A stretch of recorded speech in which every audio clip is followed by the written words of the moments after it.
Hello everyone. In this lesson, we will create this button hover effect. So when I hover over the button, you can see we have this effect, where first a green background covers the button, and then a red one covers them all. So let's figure this one out and make it. I will start here in my HTML by adding an anchor tag, and just say button. Then I will go to my CSS to add some styles. I will target the link, add padding, 20 pixels from top and bottom, and 40 pixels from left and right.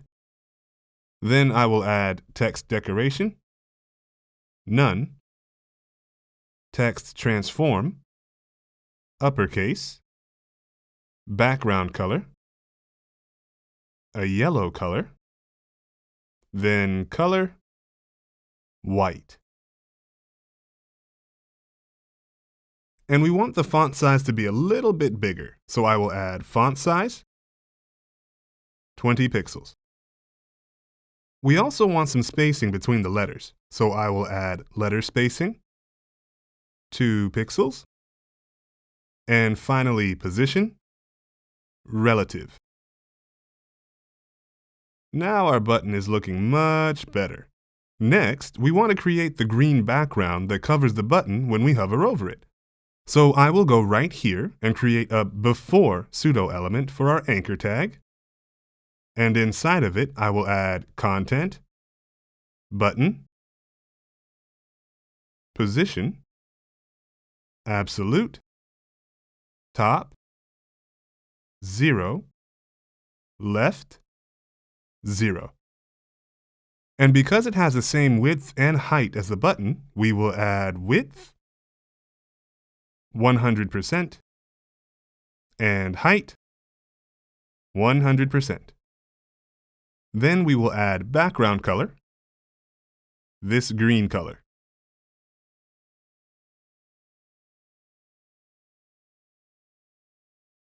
There we go. The green background is now sitting right above our button. Next, we need to center this text horizontally and vertically inside the button. And we will do that using Flexbox. So I will go right here and add display, flex, then justify content, center to center it horizontally, and align items, center as well to center it vertically. All right. In order to make the effect we want, we will use the rotate function, which will allow us to rotate the green background on its x-axis. So let's review what the rotate x function can do for us. I will go right here and add transform, rotate x, 60 degrees. So you can see the green background is now rotated along its horizontal axis by 60 degrees. And it's doing this from its center point because, remember, the transform origin is center by default, meaning any transform action that you will do on the element will take the center point as a reference. But in this situation, we want to change that. We want the green background to rotate on its top center point. So I will go right here and add transform origin, top. And now you can see it's taking the top center point as a reference when rotating.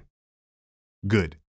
Now that we've reviewed how the rotate x function works, I will rotate the green background by 270 degrees, not 60 degrees. So I will change this 60 to 270. And now you can see it's not visible anymore, as it's now been rotated and sits behind the button. Now, on hovering over the link, I will make it so the rotate resets to 0 again so that it will cover the button. So I will go right here, and when hovering over the anchor tag, I will make some changes happen to the before pseudo element. I will add transform, rotate x, 0. Then we want this to happen smoothly, so I will go up here and add transition, all, 0.5 seconds.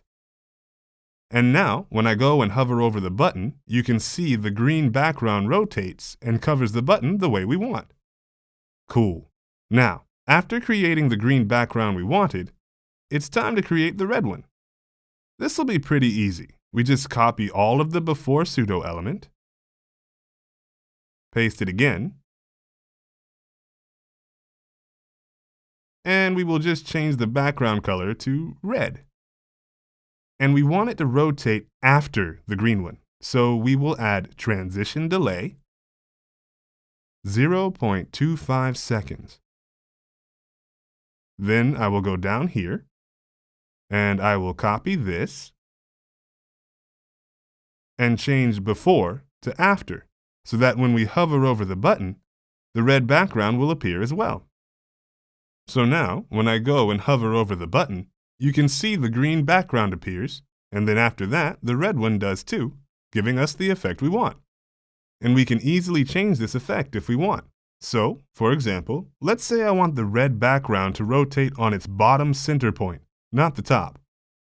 What we can do is we can simply go and change the transform origin here on the red background to bottom instead of top. And as you can see, this makes it rotate on its bottom edge, giving us a different effect.